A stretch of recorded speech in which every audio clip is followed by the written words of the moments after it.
श्री शिवाय नमस्तुभ्यम। दोस्तों, स्वागत है आप सभी का एक बार फिर से। मेरे देवाधिदेव महादेव आप और आपके परिवार पर अपनी कृपा दृष्टि सदा सर्वदा बनाए रखें। दोस्तों, शिवलिंग भगवान शिव का ही एक स्वरूप है।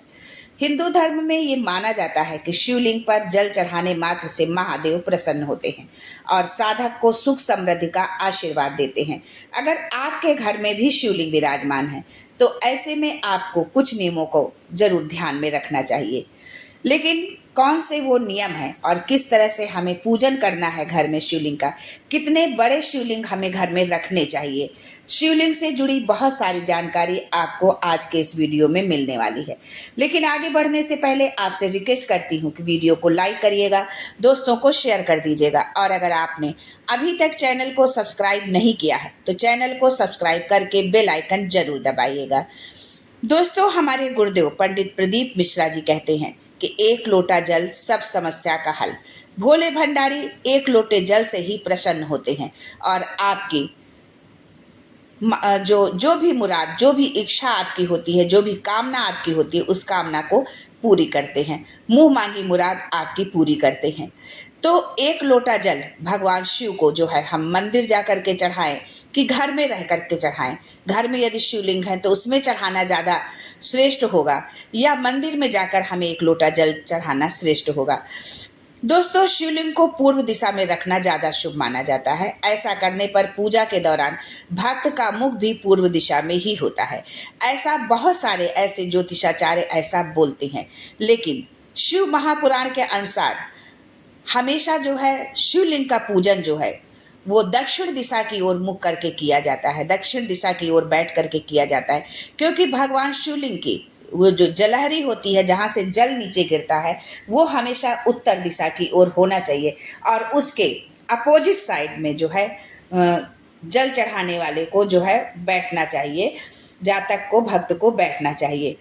शिवलिंग की जलाधारी हमेशा उत्तर दिशा की ओर ही होनी चाहिए। इस बात का आप खास तौर से ध्यान रखें कि जल अर्पित करते समय आपका मुख पश्चिम या फिर दक्षिण दिशा की ओर होना चाहिए। दक्षिण दिशा की ओर ही जो है आपको बैठ करके पूजन करना है। दोस्तों, अब हम ये जान लेते हैं कि शिवलिंग, कितना बड़ा शिवलिंग हमें जो है घर पर रखना चाहिए। यदि हम घर पर शिवलिंग रखे हुए हैं तो कितने बड़े शिवलिंग हमें रखने चाहिए। आप अपने अंगूठे का, यानी कि ज़मीन पर आप अपना हाथ रखें मुट्ठी बांध के और अंगूठे को ऊपर कर दें। इतने बड़े शिवलिंग आपके होने चाहिए यदि आप घर में जो है शिवलिंग रख रहे हैं।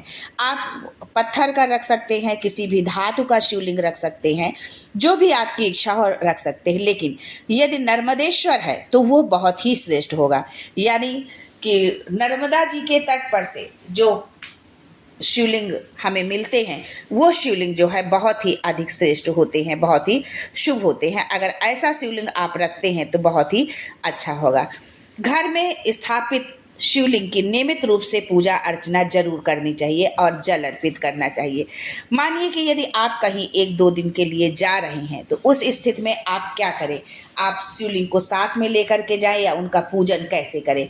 तो ऐसी स्थिति में आप यदि एक बेलपत्र शिवलिंग पर आप अर्पित कर देते हैं, बेलपत्र उन पर चढ़ा होता है और अब आप जो है 2-4 दिन के लिए, हफ्ते भर के लिए यदि घर से बाहर जाते हैं और शिवलिंग में कोई जल चढ़ाने वाला नहीं है, घर में कोई पूजन करने वाला नहीं है, तो ऐसी स्थिति में आपको सिर्फ एक बेलपत्र जो है भोलेनाथ को समर्पित करना है और आपकी जो है कहीं पर भी निश्चिंतता के साथ आप जा सकते हैं। उस जो है बेलपत्र से ही उनकी संपूर्ण पूजा हो जाती है।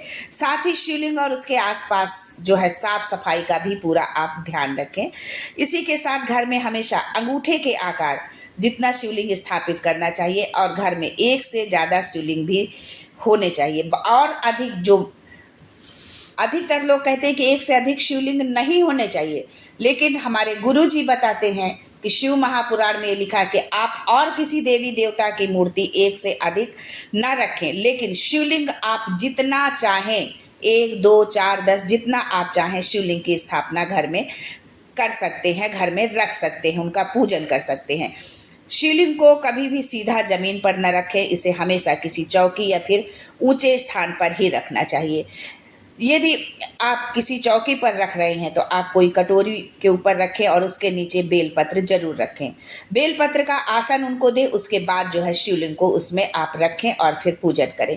अगर आप इन बातों का ध्यान रखते हैं तो साधक के घर परिवार में हमेशा सुख समृद्धि का माहौल बना रहता है। हमेशा जो है उसके घर में कोई भी विपत्ति नहीं आती है, घर में सुख शांति बनी रहती है। घर में हर कार्य में जो भी हम कार्य करते हैं या घर में रहने वाला प्रत्येक व्यक्ति जो भी कार्य करता है उसको हमेशा अपने कार्य में सफलता मिलती है। कुछ चीज़ें हमें नहीं करनी चाहिए, कुछ गलतियां हैं जो हमें नहीं करना चाहिए।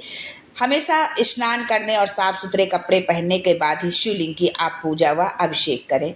ये नहीं कि आपने हाथ पैर धो लिए और कपड़े बदल लिए, नहीं। प्रॉपर आप स्नान करिए, स्वच्छ कपड़े पहनिए, शुद्ध कपड़े पहनिए और उसके पश्चात ही शिवलिंग का पूजन करें, उनका अभिषेक करें। भूल से भी शिवलिंग पर ऐसे जल अर्पित ना करें जो साफ ना हो, वरना आपको इसके नकारात्मक परिणाम मिल सकते हैं। हमेशा शुद्ध जल अर्पित करें और यदि संभव हो तो गंगा जल यदि आप अर्पित करते हैं तो और ही अच्छा है।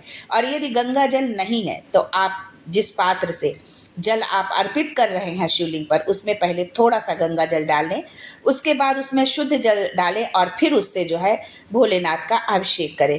जल चढ़ाते समय अपने मन को शांत रखें और किसी तरह के नकारात्मक विचार मन में न लाएं। दूसरी बात यह भी है कि जल जो है हमेशा आप घर पर आप पूजन करें या मंदिर पर जाकर आप पूजन करें। जलाभिषेक करते समय खड़े होकर के नहीं, बैठ करके ही आपको करना चाहिए जलाभिषेक, चाहे कितने ही ऊंचे शिवलिंग ना हो। जरूरी नहीं कि अगर ऊपर तक आपका हाथ नहीं पहुंचता है तो आप खड़े होकर कर जो है शिवलिंग का जलाभिषेक करें, नहीं, आपको बैठ करके ही पूजन करना चाहिए। जो है धार्मिक मान्यताओं के अनुसार शिवलिंग पर जो है कभी भी तुलसी या शंख या श्रीफल नहीं चढ़ाया जाता है। इसके पीछे पौराणिक कथाएं मिलती हैं। इसी के साथ जो है सिंदूर, हल्दी, केतकी और नारियल का पानी व टूटे हुए चावल भी शिवलिंग पर अर्पित करना शुभ नहीं माना जाता है। आप शिवलिंग पर जल तो चढ़ाएं, ये अक्षत चढ़ाएं, लेकिन जो है साबुत अक्षत होना चाहिए, टूटा हुआ अक्षत नहीं होना चाहिए। इस बात को आपको ध्यान रखना है। शिवलिंग पर जो है आप जो भी भोग अर्पित करें उसको सीधे शिवलिंग पर आप बिल्कुल भी न रखें।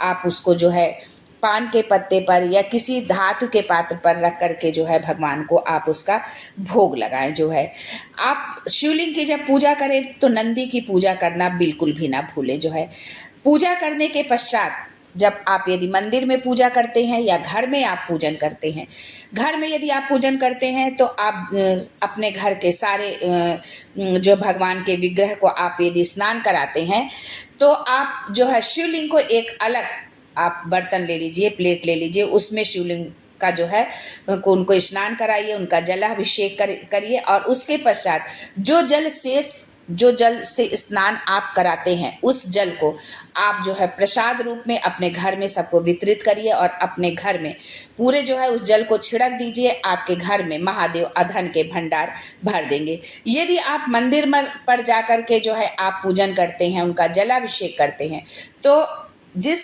लोटे से आप जलाभिषेक कर रहे हैं उस लोटे को कभी भी खाली घर वापस लेकर के ना आए, उसमें थोड़ा सा जल जरूर लेकर के आए और घर आ करके उस जल को आप अपने पूरे घर में उसका छिड़काव कर दीजिए। भोलेनाथ जो है आपके घर को धन के भंडार से भर देंगे। इन बातों का ध्यान रखिए। ये जब आप खाली पात्र लेकर के, जिस पात्र से आप उनको जल चढ़ाते हैं, उसको जब आप खाली लेकर के लौटते हैं तो इससे जो है भोलेनाथ को बहुत तकलीफ होती है कि हमारे दर पर जो आया है वो खाली हाथ कैसे जा सकता है। इसलिए आप खाली पात्र बिल्कुल भी न लाएं, उस पर थोड़ा सा जल अवश्य लेकर के आए जो उनकी जलहरी से गिरता है। ये छोटी छोटी चीज़ें हैं। अक्सर आपने देखा होगा कि कोई भी पूजन पाठ होता है तो हम पूर्व की ओर मुख करते हैं, पश्चिम की ओर मुख करते हैं, लेकिन नहीं, आप जो है दक्षिण दिशा की ओर बैठेंगे और आपका मुख जो है उत्तर दिशा की ओर होगा। इस बात का आप ध्यान रखें। मंदिर में खास करके जब आप पूजन करते हैं, घर पर भी जब आप पूजन करते हैं, शिव जी का जलाभिषेक करते हैं, उनको स्नान कराते हैं, तब पर भी आप इस बात का ध्यान रखें, उनका जो है जलाभिषेक अलग पात्र पर कराएं और उस पात्र में जो आपने अभिषेक कराया उस जल को प्रसाद रूप में घर में वितरित करें, अपने घर में उसका छिड़काव करें। महादेव आपकी सारी मनोकामना पूरी करेंगे, आपके घर को धन के भंडार से भर देंगे।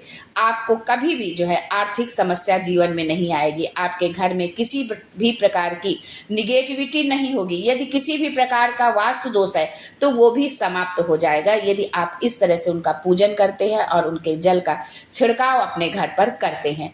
तो आज के लिए बस इतना ही। महादेव आपकी संपूर्ण मनोकामना पूरी करे, आपके जीवन से संकटों का नाश करे। इसी कामना के साथ आज के लिए बस इतना ही। फिर मिलते हैं कुछ नया, कुछ अलग, कुछ अद्भुत लेकर। तब तक के लिए हर हर Mahadev and thanks for watching my video.